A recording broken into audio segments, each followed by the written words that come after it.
नारायणं नमस्कृत्य नरं चैव नरोत्तमं देवीं सरस्वतीं व्यासं ततो जयमुदीरये।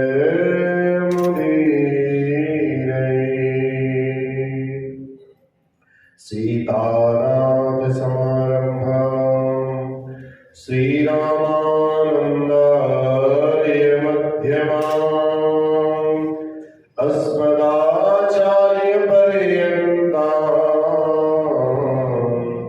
वन्दे गुरुपरम्पराम्।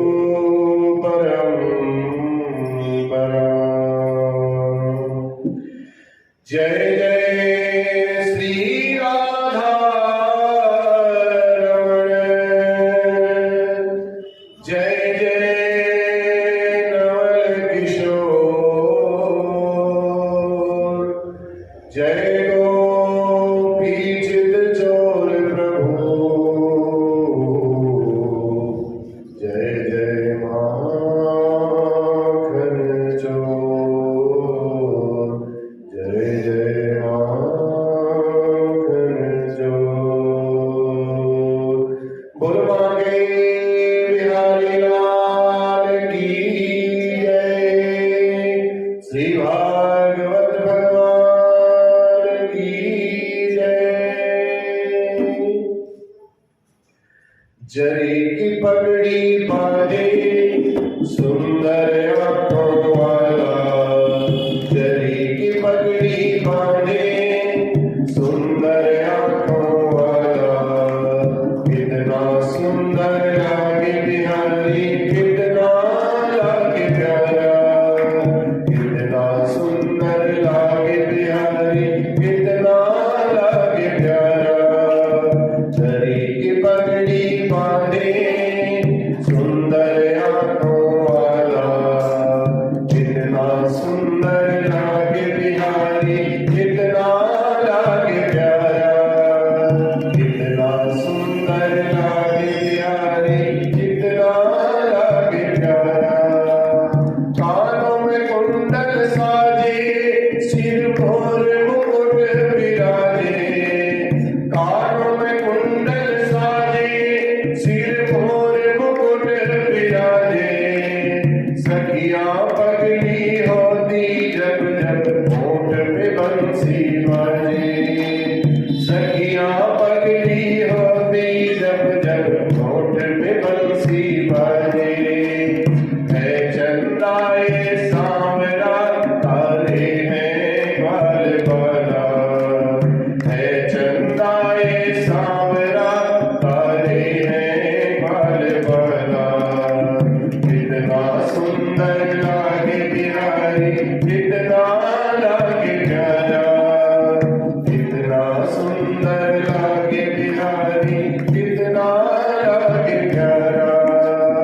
जरी की पगड़ी बांधे सुंदर आंखों वाला, कितना सुंदर लागे बिहारी, कितना लागे प्यारा। लट घुंघराले बाल, तेरे काले काले गाल, लट घुंघराले बाल, तेरे काले काले गाल। सुंदर श्याम सलोना तेरी तेरी मेरी जान, सुंदर श्याम सलोना तेरी तेरी मेरी जान। हवा में सरसर करता तेरा पीतांबर मधुवाला, हवा में सरसर करता तेरा पीतांबर मधुवाला। कितना सुंदर लागे बिहारी, कितना लागे प्यारा, कितना सुंदर लागे बिहारी, कितना लागे प्यारा। जरी की पगड़ी बांधे सुंदर आंखों वाला, कितना सुंदर लागे बिहारी, कितना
जन्माद्यस्य यतोन्मयादितरतस्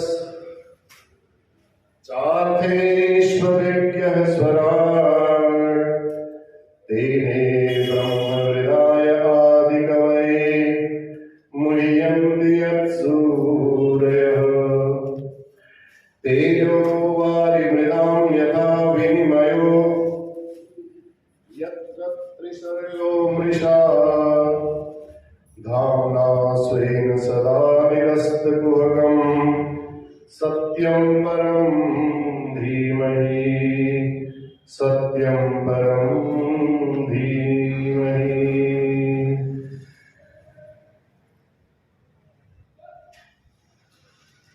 वंशी विभूषितकराडवनीरनाभा पीताम्बरादरुणबिम्बफलाधरोष्ठा पूर्णेन्दुसुन्दरमुखादरविन्दनेत्रा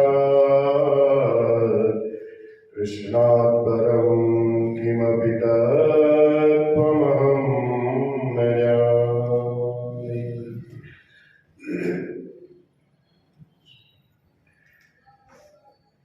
कल श्रीमद् भागवत कथा के अंतर्गत सुखदेव जी महाराज ने परीक्षित को कहा, लक्ष्मी स्वरूपा रुक्मिणी जी का विवाह भगवान के साथ संपन्न हुआ। पहले दाऊ जी का विवाह कर दिया रेवती जी के साथ, उसके बाद दूसरे नंबर पर छोटे हैं ना कृष्ण जी, तो कृष्ण भगवान का विवाह किया रुक्मिणी जी के साथ। तो तुरंत परीक्षित महाराज ने कहा, महाराज आपने एक बात तो मेरे को बताई है, लेकिन मैंने इस विवाह के बारे में एक बड़ी विचित्र बात सुनी है। भगवान राक्षस विधि से इस विवाह को संपन्न करके लाए थे, तो आप ऐसा क्यों करके लाए भगवान? कृपा करके आप इसके बारे में हमें बताएं। तब सुखदेव जी कहते हैं, परीक्षित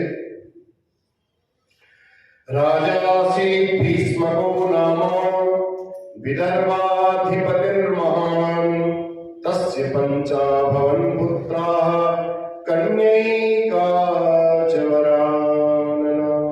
एक विदर्भ देश के राजा थे भीष्मक।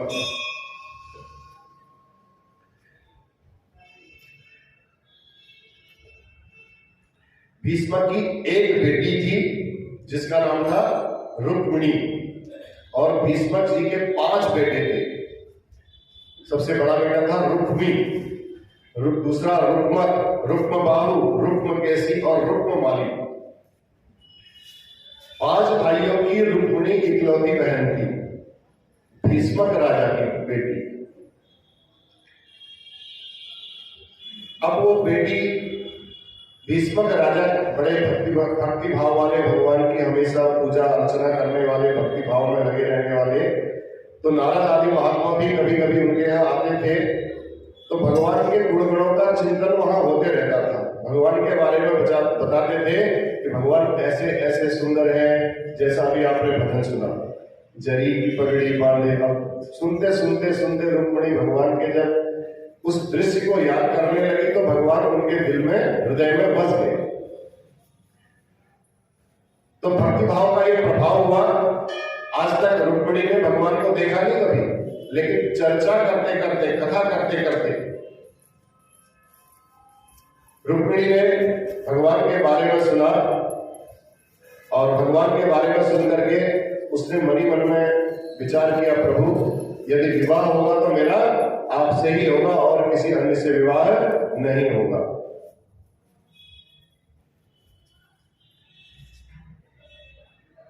अब भीष्मक जी के मन में विचार आया कि चलो मेरी बेटी बड़ी हो रही है, इसके लिए कोई स्त्रियों के वर्ण ढूंढा जाए। 5 पुत्रों के पास गए, कहा बेटा तुम भी सब बड़े हो गए हो, समझदार हो गए हो, अब मेरा मन हो रहा है कि अपनी बेटी का विवाह कर दिया जाए, और मैं चाहता हूं इस समय द्वारकाधीश भगवान श्री कृष्ण इनके लिए सबसे उपयुक्त वर होंगे। मेरी इच्छा है कि द्वारकाधीश से अपनी बेटी का विवाह कर दिया जाए। तुम्हारा क्या विचार है? बेटों से पूछा, और 4 बेटे तो कुछ नहीं बोले। जो बड़ा बेटा रुक्मी था वो थोड़ा बिगड़ गया, क्रोध में आ गया। वो कहता है, पिताजी आप उससे विवाह कर रहे हो जो रण छोड़ करके भाग गया। अभी अभी ताजी घटना आपको पता है, वो इतना डरपोक, इतना रणछोड़, मैं अपनी बहन का विवाह उससे कभी नहीं कर सकता। संबंध करना हो तो किसी श्रेष्ठ आदमी से करो, अच्छे आदमी से करो। ऐसे रणछोड़ लोगों से क्या संबंध करना होगा? हमारी क्या इज्जत रह जाएगी? हम राजा लोग हैं। भीष्म डरते थे थोड़ा सा, पुत्र उनके सुव्यवस्थित नहीं थे, आज्ञा का पालन करने वाले नहीं थे।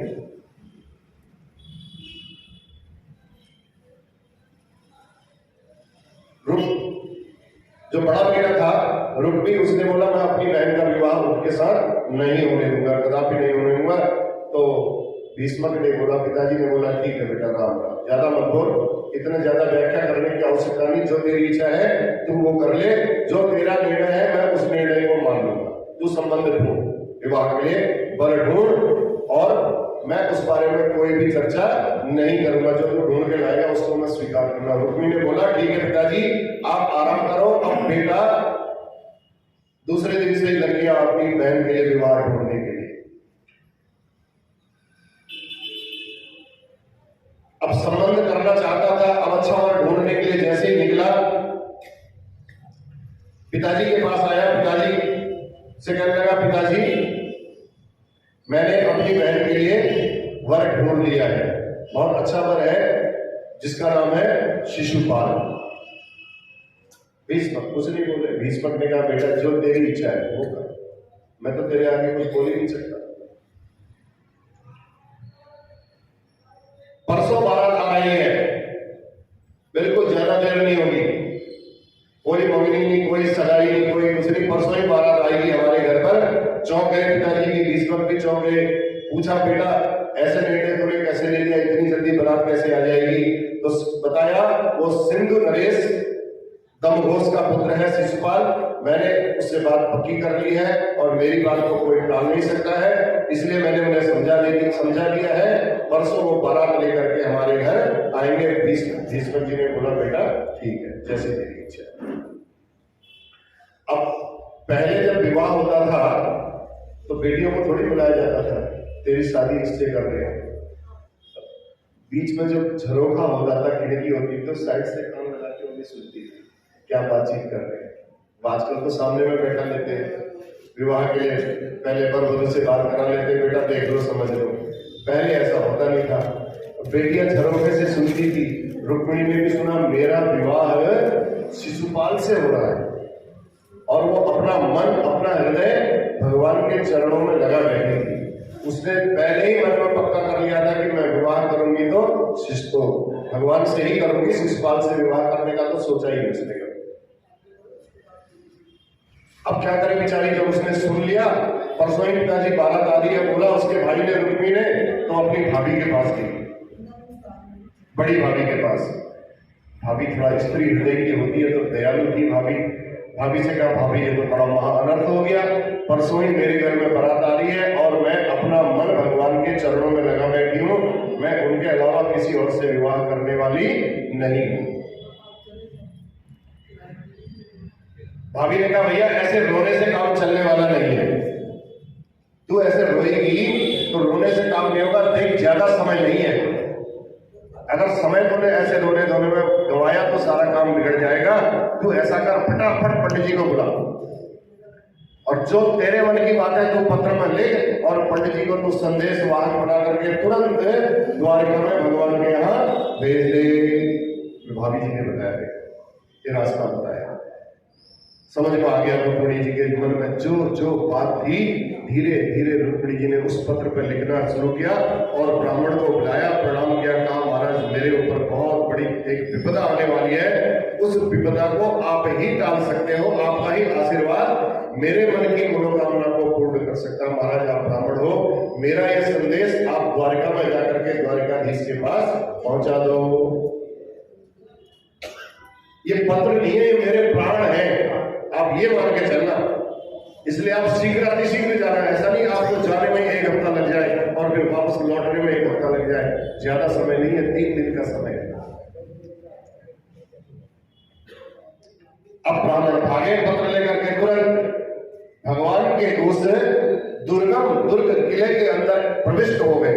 अब वहां के द्वारपालों ने देखा, दरबार में देखा ब्राह्मण आए हुए हैं, लेकिन भगवान ने अपने द्वारिका में एक नियम बनाया था, ब्राह्मण और साधु संतों के लिए इस द्वारिका में कोई रोक टोक नहीं होगी।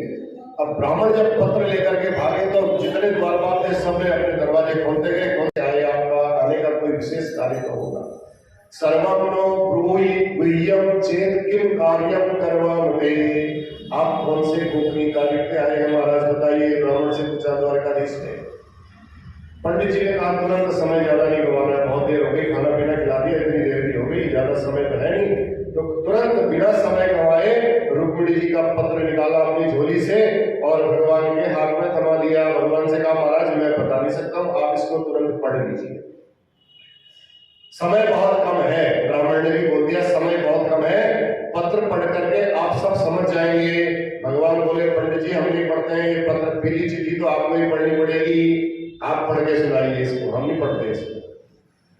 भगवान ने जब ऐसा बोला तो पंडित जी कहते हैं महाराज इसमें बहुत गोपनीय बातें लिखी है, मैं सारी सभा के बीच में नहीं पढ़ सकता हूं, आप स्वयं इसको पढ़िए। भगवान कहते हैं मैंने आज तक कोई वस्तु किसी अपने भक्त से छिपाई ही नहीं, कोई भी कार्य किया तो मैंने सब भक्तों के सामने में किया, इसलिए आपको डरने की कोई भी आवश्यकता नहीं है। कोई कार्य मैंने नहीं छुपाया अपने भक्तों से, इस पत्र में जो लिखा है आप निसंकोच बोलिए। अब पंडित जी ने पत्र खोलना शुरू किया। पंडित जी ने जब पढ़ना प्रारंभ किया, अब रुक्मिणी जी पत्र में क्या लिख रही हैं, श्रुत्वा गुणान् भुवन सुंदर श्रृण्वतां ते निर्विश्य कर्ण विवरै रहतोंगतापं रूपं दृशां दृष्टमतां अखिलार्थलाभं त्वय्यच्युता विशति चित्तमपत्र पत्र में। दो संबोधन किए रुक्मिणी जी ने, उसमें कहा हे अच्युत और हे भुवन सुंदर, दो चीज लगा करके संबोधन किया भगवान को। कहा हे प्रभु आप तो त्रिभुवन सुंदर हैं, आपकी महिमा मैंने बहुत ज्यादा सुनी है, आज तक मैंने आपको कभी देखा नहीं है, खाली आपके बारे में सुना ही सुना है बस।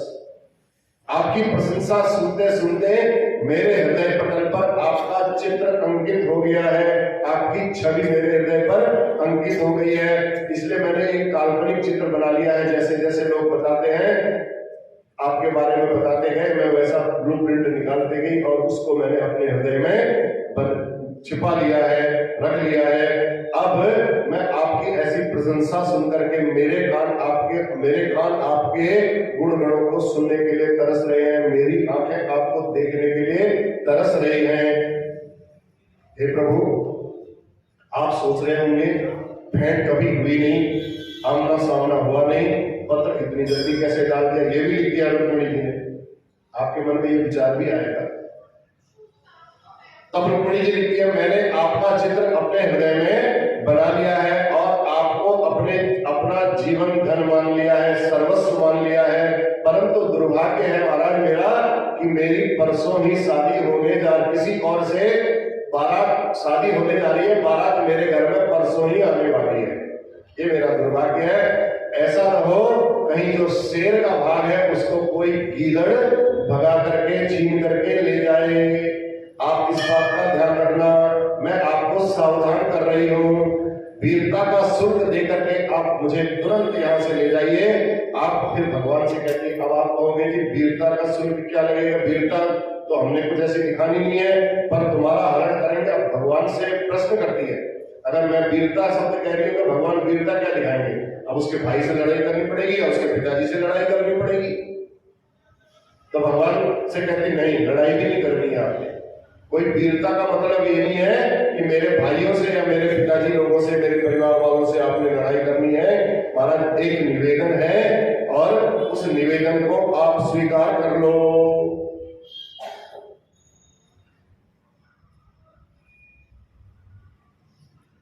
पूरा पत्र जब ब्राह्मणों ने सुना दिया, ब्राह्मण ने सुनाया तो भगवान सुन करके चौंके, मुस्कुराए, बोले पंडित जी रुक्मिणी की जो स्थिति है ठीक वही स्थिति मेरी भी हो रही है। पंडित जी भी चौंके हैं, उसने कभी देखा नहीं उसकी स्थिति, तो चलो ठीक है, आपको क्या पता वो आपके बारे में सोच रही है। तब भगवान कहते हैं भाई मैंने भी, भगवान कहते हैं संत ब्राह्मणों से रुक्मिणी के सौंदर्य की महिमा सुनते सुनते आजकल जो भी मेरे पास आता है ना वो रुक्मिणी के बारे में बताता है, महाराज आपके बारे में वो ऐसा ऐसा सोच रही है, ऐसा ऐसा बोलती है। तो रुक्मिणी के बारे में सोचते सोचते मैं भी कभी रात रात भर मुझे भी नींद नहीं आती है, जागरण करते करते रात्रि बीत जाती है। तथाहमपि तच्चित्तो निद्रां च न लभे निशि वेदाहं रुक्मिणी रुक्मिण्या द्वेषान् ममोद्भावो निवारितः।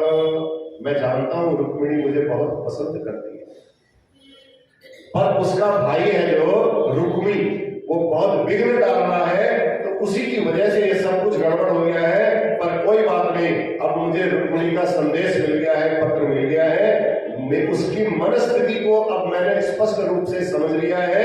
अब देर करने की आवश्यकता नहीं है। ब्राह्मण देवता कहते हैं आप जल्दी तैयार हो जाइए महाराज।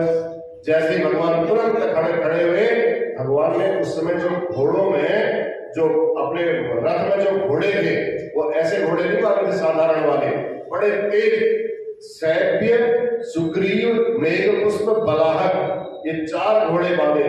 ये घोड़े ऐसे थे जो देवताओं का उच्चैश्रवा नाम का घोड़ा है, हवा में दौड़ता है, उनके समान तेज चलने वाले घोड़े तुरंत रथ में लगाए और ऐसे गतिमान थे वायु की तरह, और तुरंत उसको रथ में लगा करके पंडित जी का हाथ पकड़ा, कहा महाराज आओ आप भी आओ उसको फटाफट। पंडित जी को पकड़ा और रथ को चलाए, सीधे भाग गए। बोल बाकी बिहारी लाल की।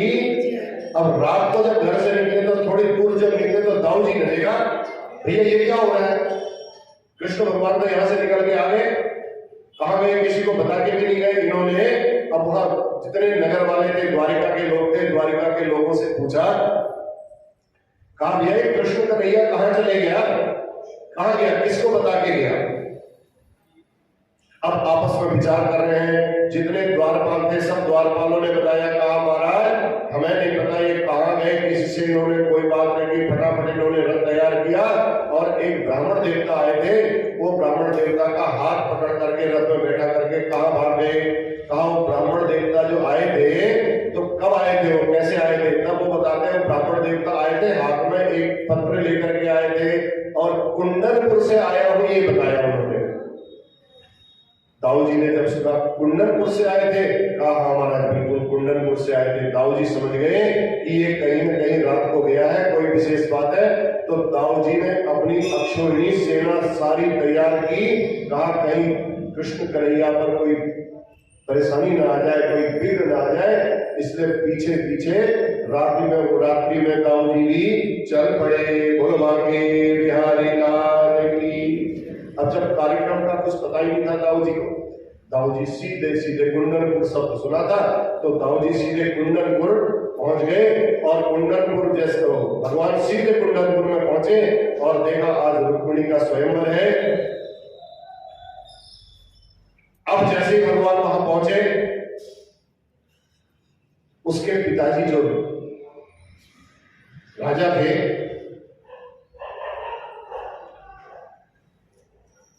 पिताजी की ड्यूटी लगाई। भैया ने कहा तुम आज ही सगाई होगी, आज ही कल बारात आएगी और आप थाली लेकर के जाओ, आज सगाई होगी। तो जब राजकुमारी रुक्मिणी का आज स्वयंवर है, कोई आता है तो सबको दिखाया जाता है। तो भगवान जब वहां पहुंचे, भगवान कहते भैया यहाँ तो सबके सब लोग आ रहे हैं, इसका मतलब जरूर आज ही कोई बात है, कोई विशेष बात है।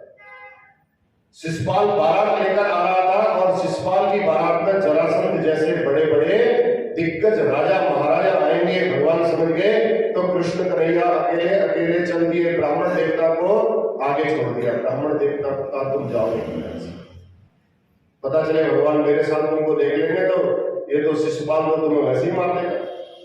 तो वो जाकर के फिर तू भी मिल गया भाई, तो ब्राह्मण को पहले भेज दिया।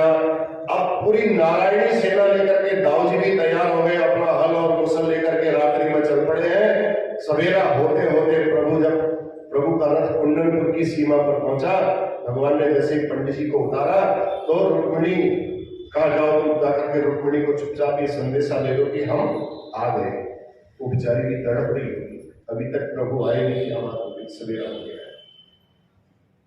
लेकिन पत्र में एक बात उसने लिखी थी कि मैं गौरी पूजन करने के लिए हमारे यहाँ एक मंदिर है, उस मंदिर पर मैं आऊंगी, आपको लड़ने की कोई आवश्यकता नहीं है। वीरता के लिए बोला था ना, तो लड़ने की आवश्यकता नहीं है। हमारे यहाँ ये रिवाज है कि अगर विवाह होता है तो उससे एक दिन पहले गौरी पूजन करने के लिए लड़की अपनी सहेलियों के साथ जाती है। बस आप वहां आ जाना और वहीं से विवाह हमारा संपन्न हो जाएगा। भगवान को ये बात समझ में आ गई थी तो पंडित जी को उतारा, पंडित जी को कहा आप जाइए और रुक्मिणी को समझाइए। जैसे जैसे पत्र में लिखा पंडित जी चल पड़े। अब कुंडनपुर में हल्ला मच गया, बारात आ गई, बारात आ गई।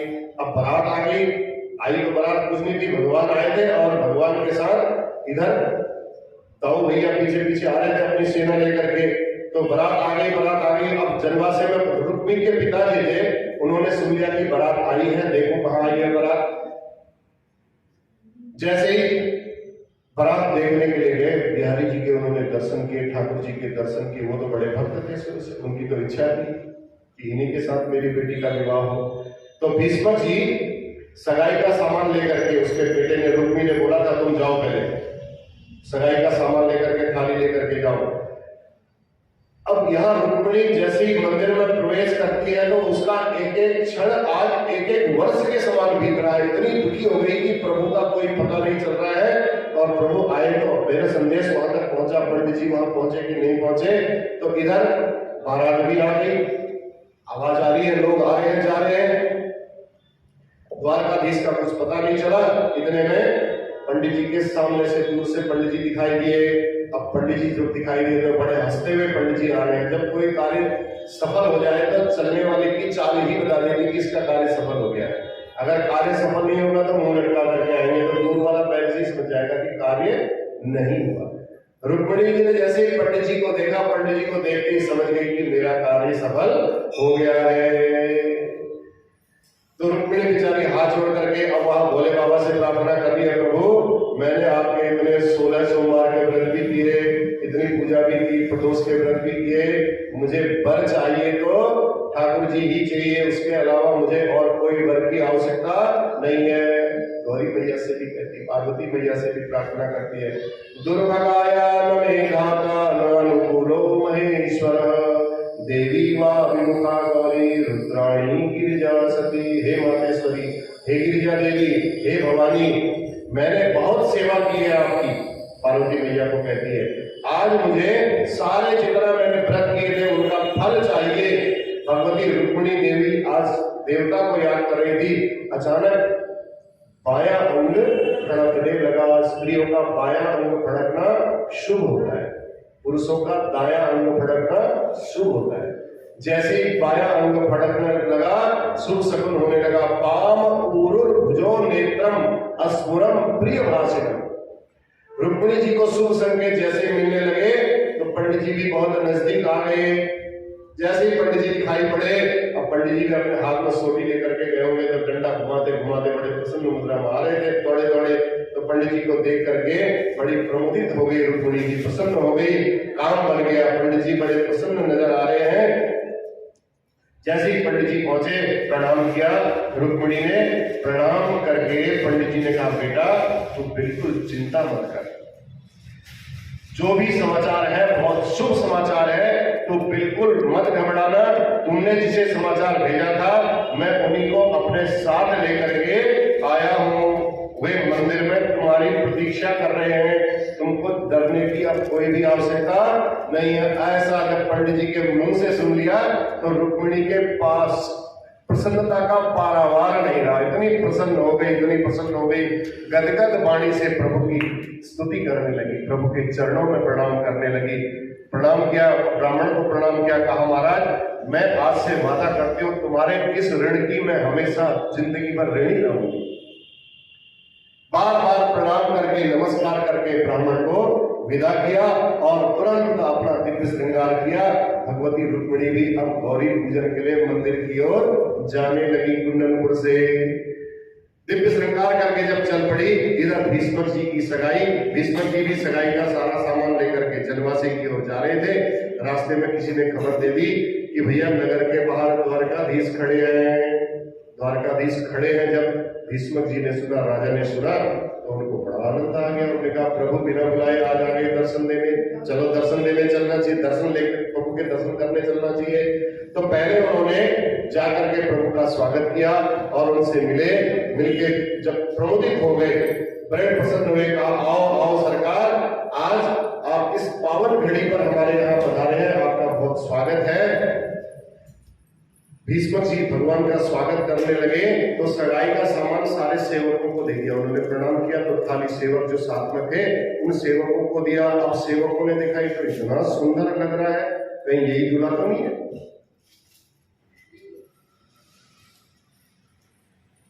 उन्होंने दूल्हा समझ करके जितना सामान था वो सगाई का जितना सामान था द्वारकाधीश के चरणों में चढ़ाना शुरू कर दिया। और द्वारकाधीश के चरणों में जब चढ़ाना शुरू किया, वो सगाई चढ़ गई थी शिशुपाल को और चढ़ गई गोपाल को। बोल बांके बिहारी लाल की। भगवान भी मुस्कुरा करके बोले महाराज इतना सब करने की क्या आवश्यकता थी, मैं तो खाली ऐसे ही आया था, कहीं जा रहा था, रास्ते में मैंने सोचा ये देवी जी का मंदिर है, मैं दर्शन करते हुए चलूं। इतना सब करने की कोई आवश्यकता नहीं थी। सब भगवान ने ऐसा दर्शाया कि आप मेरा इतना स्वागत मत करो।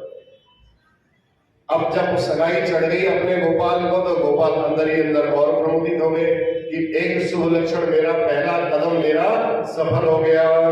हाथ जोड़ करके कहा महाराज बस आप पधारे हो, मेरी खुशी की कोई सीमा नहीं है। भीष्मक जी कहते हैं मैं आपका क्या स्वागत कर सकता हूँ, आइए आप पहली बार आप मेरे घर आइए। चलिए महाराज आज मेरी बेटी का विवाह है, बहुत शुभ घड़ी में आप आए हैं। भगवान बोले आज मैं बहुत जल्दी में हूँ, फिर भी तुम्हारा प्रेम देख करके मेरा मन मना करने के लिए नहीं कर रहा है। तुम इतनी श्रद्धा से कह रहे हो तो मैं तुम्हारे अरे प्रेम को देख करके मना नहीं कर सकता हूँ।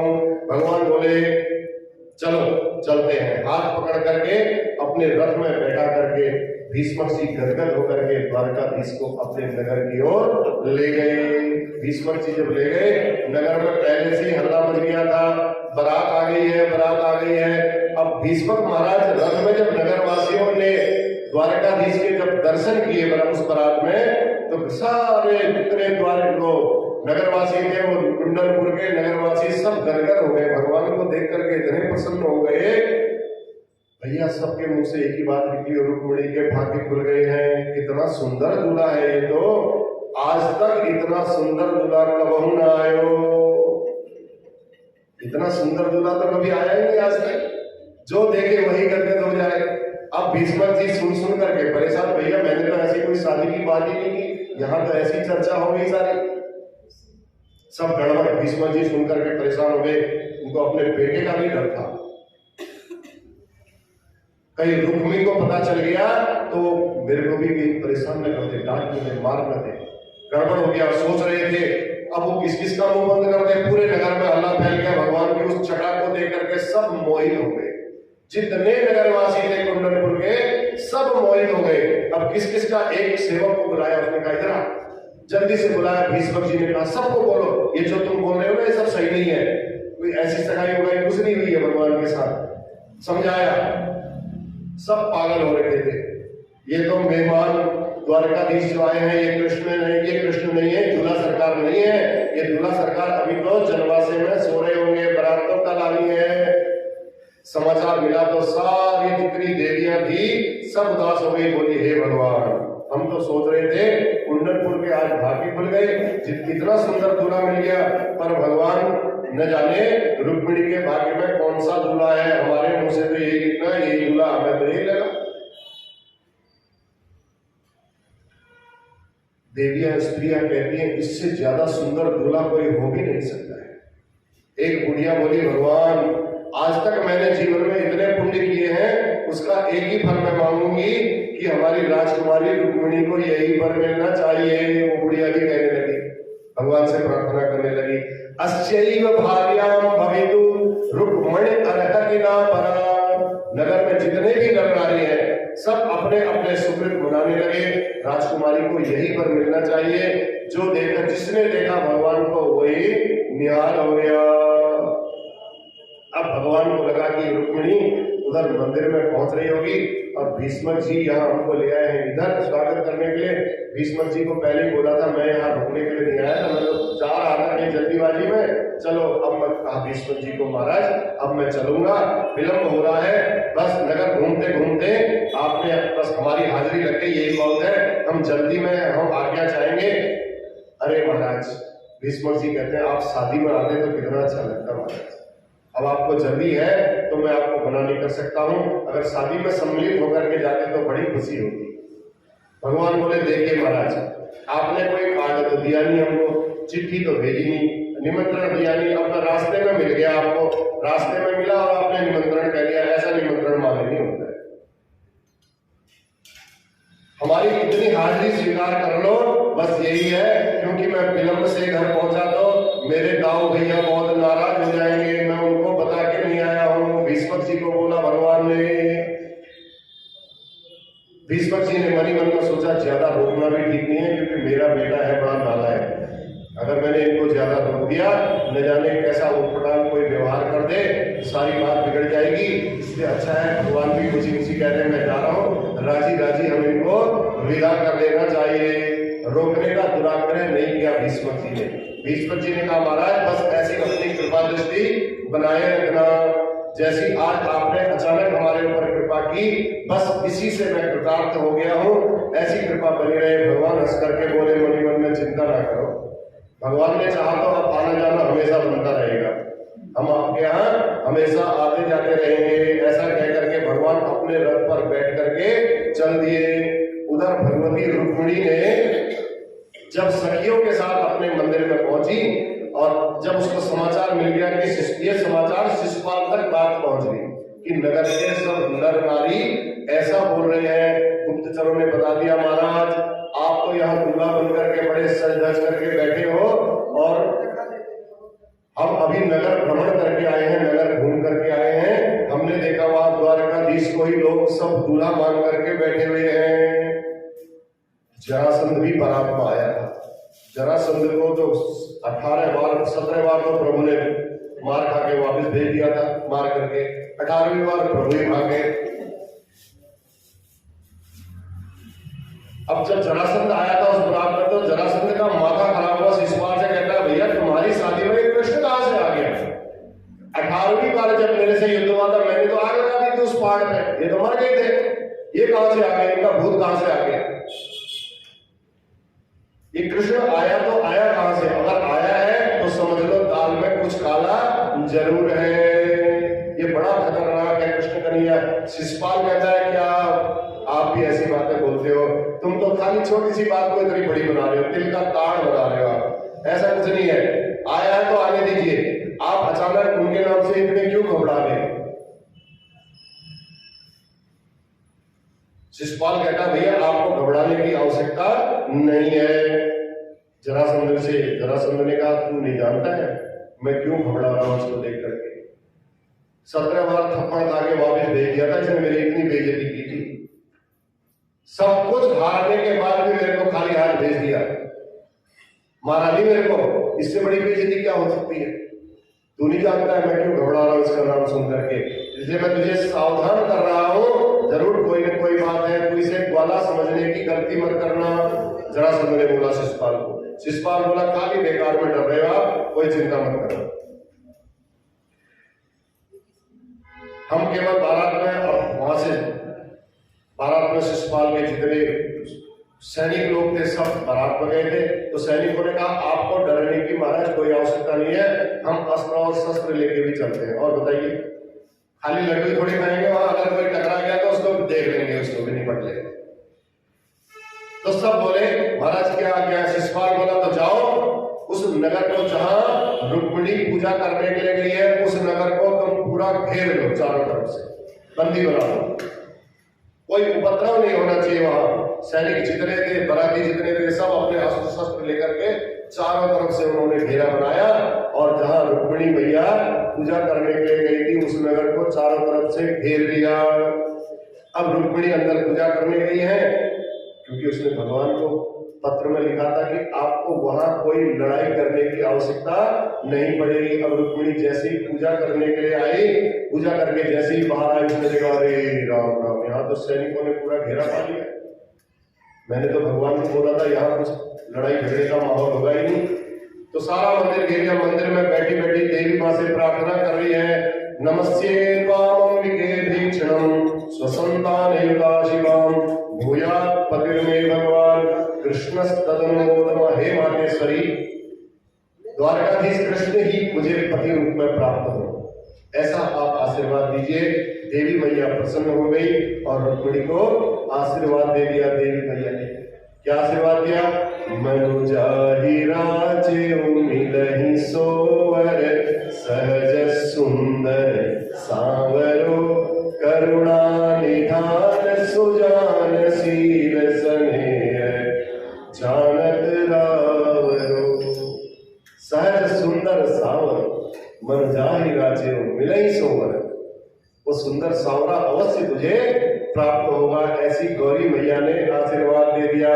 बोल पार्वती मैया की। भगवान की वो सांवरी सलोनी सूरत को जब आशीर्वाद ऐसा मिला तो हृदय में विराजमान किए। जब मंदिर के बाहर निकलने लगी, उसने सारे सैनिकों को देखा तो घबरा गई। वो कहती है मेरा कार्य सिद्ध होने वाला नहीं है।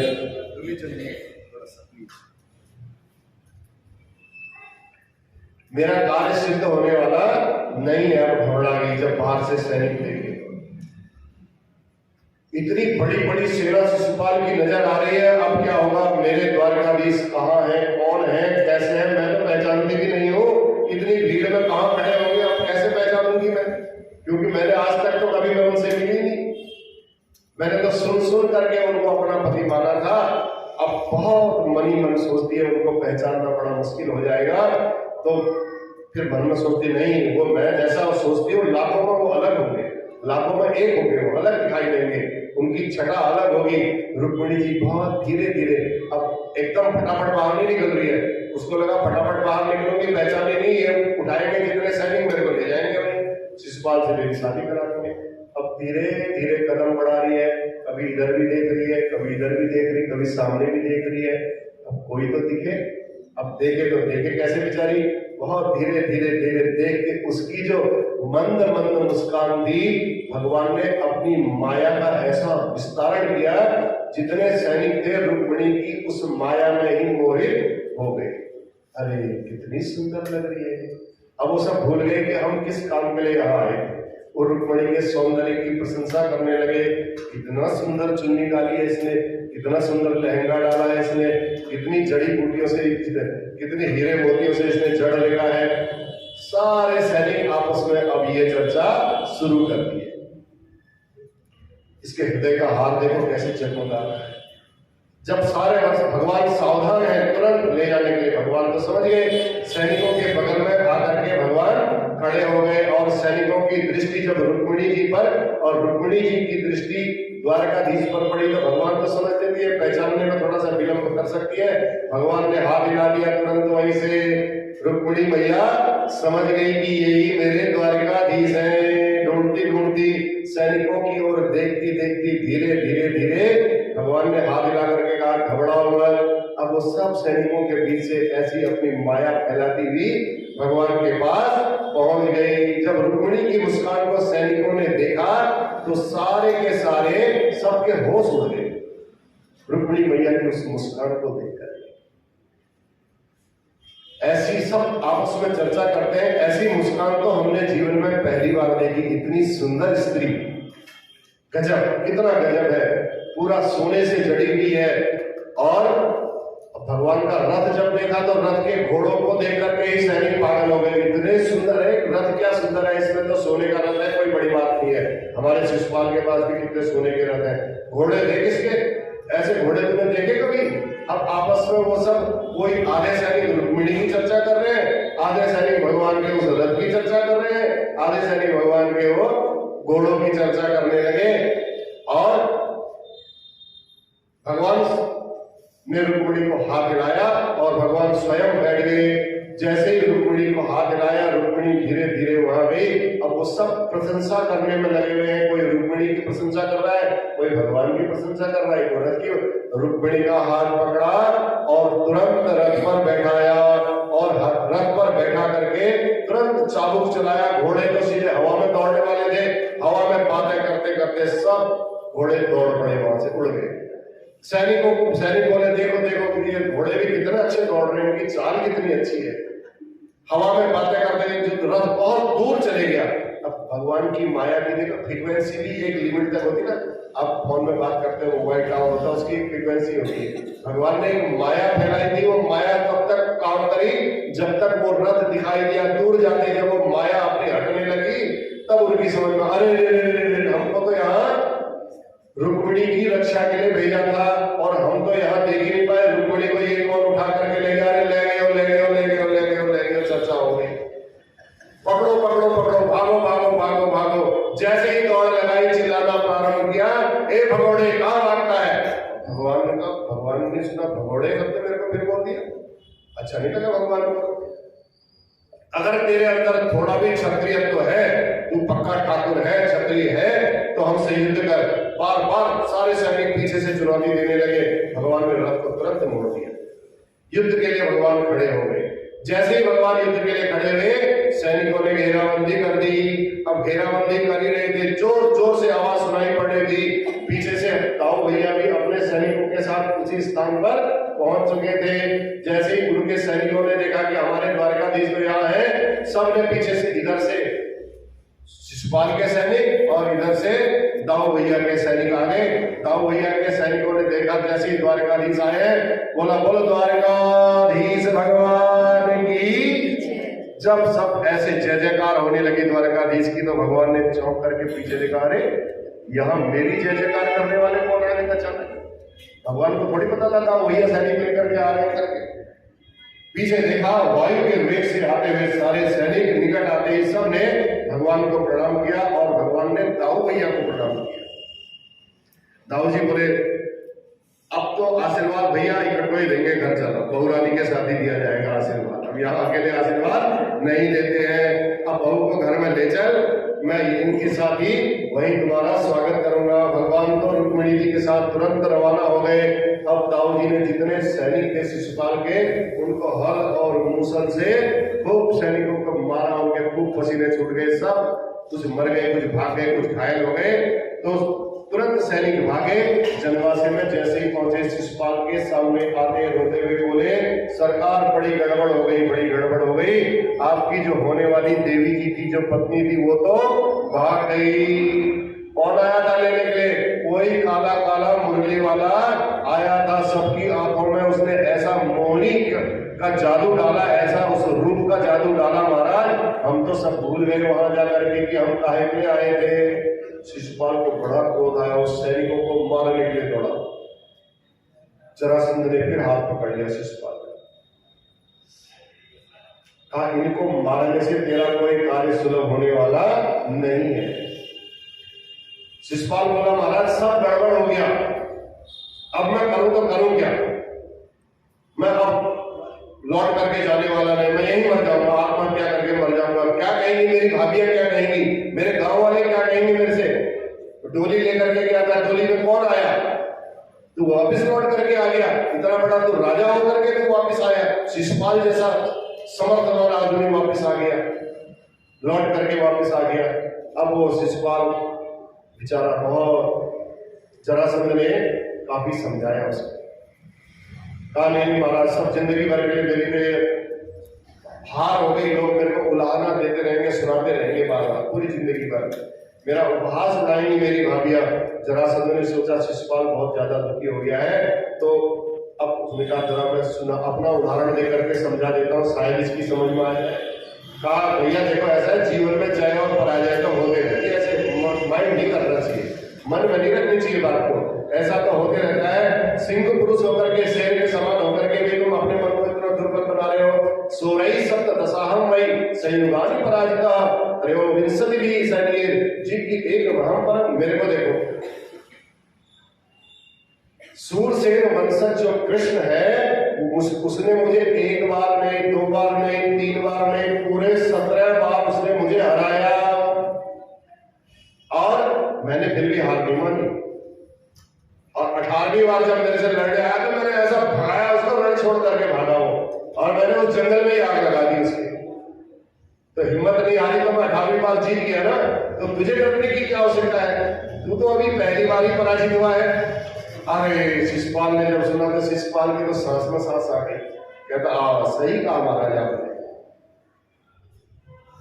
मैंने हिम्मत नहीं हारी तो तू भी हिम्मत मत हार। शिषपाल बहुत प्रसन्न हुआ, शिषपाल को बड़ी शांति मिली।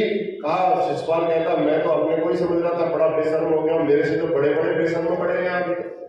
मन ही मन में सोचने लगा, कोई बात नहीं, हमारा मित्र 17 बार हार बैठा है, हम तो आज पहली बार हार रहे हैं। शिषपाल की हिम्मत आई और स्वयं बैठ गया, रोते रोते अपने घर चुप करके गया। तब से शिषपाल भगवान का कट्टर दुश्मन बन गया। बोल बांके बिहारी लाल की। जब तक दिन भर में 100 गाली भगवान को रोज नहीं सुनाता था तो उसका खाना नहीं पचता, यह उसका नियम था।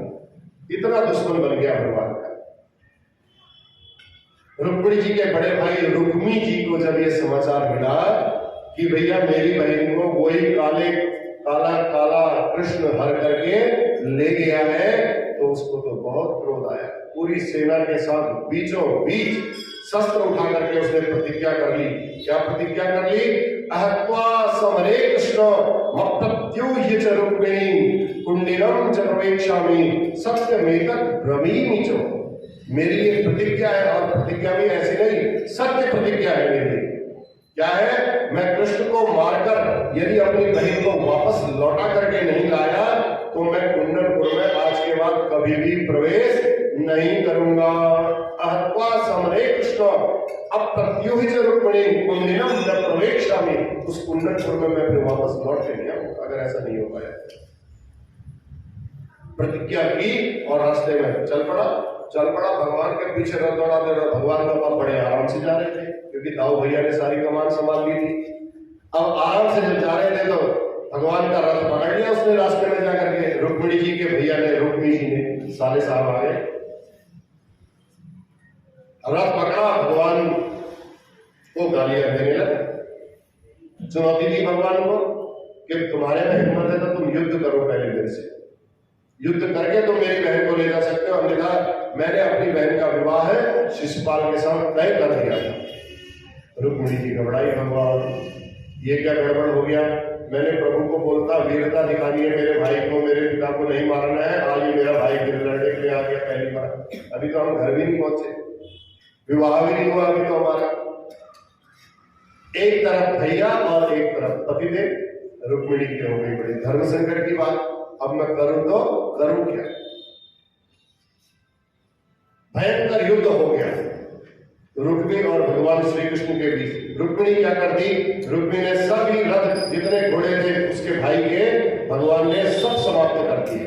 अब रुक्मी जब निहत्था हो गया तो भगवान ने चमचमाती तलवार निकाली और तलवार निकालते ही रुक्मिणी जी घबरा गई। कहा महाराज, प्रभु के चरण पकड़ लिए। कहा प्रभु योगेश्वरा प्रमेयात्मन देव देव जगतपते हंतुम नारहसि कल्याणम रातरम में महाभुजा। ये तो मेरा भाई है महाराज, ऐसा मत करो, इसकी गर्दन मत काटो आप, ऐसा करोगे तो गड़बड़ हो जाएगा। हे प्रभु, भला बुरा जैसा भी है तो मेरा भाई ना। मेरे विवाह की बेला में इतना सुंदर हमारा विवाह का ये समय चल रहा है और मेरी आंखों के सामने में कम से कम मेरे भाई का वध तो मत करो, अन्यथा मेरा विवाह जीवन भर के लिए कलंकित हो जाएगा। कि रुक्मिणी का विवाह हुआ था तो उसके भाई का उस दिन वध हो गया था, ये बात सब जगह कलंकित हो जाएगी। अब बताओ, दूसरी बात फिर भगवान को कहने लगी, अब मैं जब शादी करके अपने मायके जाऊंगी, अपनी भाभियों को उस वैधव्य रूप में देखूंगी तो मेरे को कितना बुरा लगेगा। मेरी भाभियां क्या कहेंगी मेरे से? महाराज आप ऐसा ना करो, मैं उनकी पीड़ा को नहीं देख पाऊंगी। रुक्मिणी भयभीत देख करके भगवान मुस्कुरा पड़े, कहते अरे देवी तुम क्यों घबराती हो ज्यादा? जब तुम्हारा भैया है तो मेरा भी तो कुछ है ना, रिश्तेदारी में तो कुछ मेरा भी लगेगा ही। तो मैं ऐसे नहीं मारूंगा, लेकिन इसको डराना भी मुझे बहुत जरूरी हो गया। अगर मैं इसे डराता नहीं तो ये भी काबू में नहीं आता। रिश्तेदार बन गया है, इसका थोड़ा सा मैंने अभिमान तोड़ दिया जो आवश्यक था। तुम बिल्कुल मत घबराना। रथ से प्रभु तुरंत कूद पड़े। अब तलवार से रुक्मिणी के सिर के सारे बाल भगवान ने उस तरह की तरह सारे काट दिए, गंजा कर दिया, दाढ़ी भी उड़ा दी, गला नहीं काटा, सिर मोड़ दिया। इतने में विजय का संग बजाते हुए दाऊजी रास्ते में पहुंच गए पीछे से, जैसे ही मुंडन कर रहे थे भगवान। ऐसे पहुंच गए दाऊ जी ने दृश्य देखा तो दाऊ जी को आया गुस्सा, तुरंत गोविंद का हाथ पकड़ा, कहा है नाईगिरी का काम कब से शुरू कर दिया तुमने? ये बता, इधर आप शादी होएगी देर नहीं भाई, साले का सिर मोड़ना प्रारंभ कर दियो, ये भैया गलत बात है। अपनी रिश्तेदारी के साथ कोई ऐसा व्यवहार करता है तो कितना गलत आदमी है, निंदनीय काम किया है तुमने। डांटने लगे दाऊ जी कृष्ण भगवान को, असात विदम कया कृष्ण कृतस्पद जुगुप्सितम वपनम समस्र केसाना। देखो लिखा है समस्त माने मूंछ, केस माने बाल, भगवान ने सब साफ कर दिया उसमें। वैरूप्यम सूर्यदेव बोला, यहाँ पर बड़े भाई दाऊ जी ने कन्हैया जी को खूब डांट लगाई और कहा ये कोई तरीका है, शादी होने को अभी एक दिन नहीं बीता, अभी तो तुम्हारा एक दिन हो रहा है ना, तुमने साले का सिर मोड़ करके रख दिया। ऐसा दुर्व्यवहार अगर तुम रिश्तेदारों से करोगे तो कौन तुम्हारी रिश्तेदारी के बीच में आएगा, फिर कौन तुमसे रिश्तेदारी बनाएगा? बड़े भैया ने ना समझाना तो जरूरी था, ऐसा नहीं करते हैं। दाऊ जी ज्यादा लाल पीले हो रहे थे तो भगवान ने मुस्कुरा करके मुस्कुरा करके इशारे में बोले, दाऊ जी अभी तो नई नई शादी भई है, बहुरानी के सामने में आप हमें डांट रहे थे, गलत बात है। अकेले में डांट लेते कोई बात नहीं थी, अभी तो शादी होकर घर भी नहीं पहुंचे और आपने डांटना शुरू कर दिया, बहू के सामने में, नई बहू के सामने में डांट दिया, ये तो गलत बात हो गई। सोई दाऊ जी का गुस्सा ठंडा पड़ गया, तुरंत रुक्मिणी के पास आकर के बोले, बेटी रुक्मिणी देख बुरा मत मानना, क्षत्रिय नाम अयम धर्म प्रजापति विनिर्मित। एक विधाता ने, ब्रह्मा जी ने क्षत्रियों का धर्म ही कुछ ऐसा कठोर बनाया। हम क्षत्रिय हैं ना, सगा भाई भी क्यों न हो, उसको कोई युद्ध की चुनौती देगा तो उसने युद्ध करना ही उसका परम धर्म बन जाता है। हम क्षत्रिय हैं।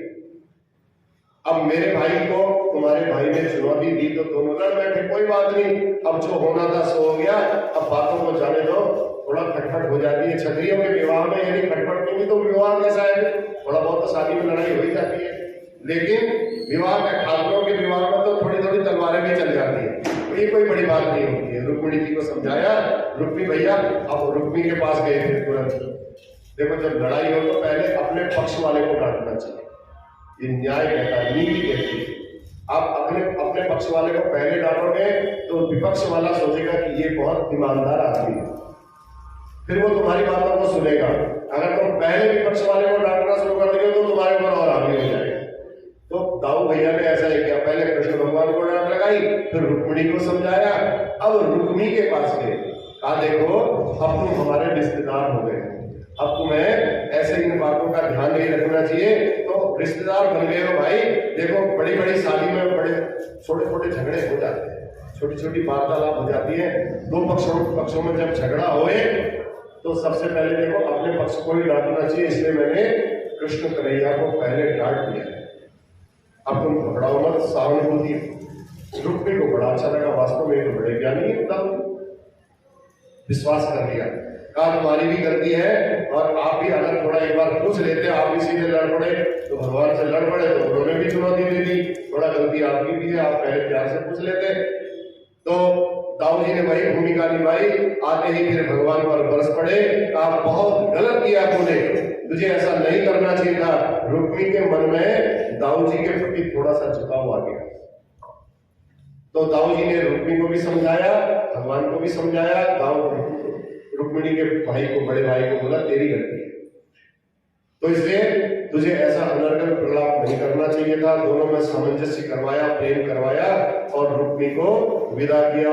इधर द्वारकाधीश की बड़े धूमधाम के साथ जब घर लौटे तो द्वारका वासियों को पता चला भाई हमारे सरकार आज बहुरानी को साथ लेकर के आए हैं। बोल बाकी बिहारी लाल की। अब घर घर मंडप सजने लगे और मंगल गीत लोग गाने लगे, सबने मिलकर के भगवान के विवाह का मंगल गीत गाया। रुक्मिणी भी अंग अंग में श्रृंगार करके गोविंद की छवि का दर्शन कर रही है और बड़े भाव से गोविंद अपने हृदय में गोविंद की उस झांकी को सजाए हुए बैठी हुई है। आइए अब हम भी एक भजन गाते हैं और भजन के माध्यम से भगवान का विवाह संपन्न करते हैं। ये भगवान का पहला विवाह हुआ। बोल बाके बिहारी लाल की। अब हम सोच रहे हैं जल्दी जल्दी कर दें, लेकिन कथा है कि मान ही नहीं रही है, ये बढ़ते ही जा रही है, बढ़ते ही जा रही है। अब तरीके से समझा रहे हैं तो बढ़ जा रही है। 1 घंटे में जितना ज्यादा हो उतने कोशिश कर रहे हैं, लेकिन फिर भी बढ़ जाती है। अगर 1-2 दिन और बढ़ जाए तो चल जाएगी बात में। 1-2 तारीख तक कोई दिक्कत थोड़ी है, 1-2 तारीख तक भी बढ़ जाएगी तो चल जाएगी। दूल्हा बने रे नंदलाल के रुकमण दुल्हन बनी, दूल्हा बने रे नंदलाल के रुकमण दुल्हन बनी, दूल्हा बने रे नंदलाल के रुकमण दुल्हन बनी, दुल्हन बनी, दुल्हन बनी, दुल्हन बनी, रुकमण दुल्हन बनी, दूल्हा बने नंदलाल के रुकमण दुल्हन बनी, दूल्हा बने नंदलाल के रुकमण दुल्हन बनी। रुक्मणी पहनी है, रुक्मणी पहनी है सतरंगी साड़ी, रुक्मणी पहनी है, रुक्मणी पहनी सतरंगी साड़ी, रुक्मणी पहनी सतरंगी साड़ी, सतरंगी साड़ी ओ सतरंगी साड़ी, पीतांबर नंदलाल के रुकमण दुल्हन बनी, पीतांबर नंदलाल के रुकमण दुल्हन बनी, दूल्हा बने रे नंदलाल के रुकमण दुल्हन बनी। रुक्मणी पहने मोतियन माला, रुक्मणी पहने मोतियन माला, मोतियन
माई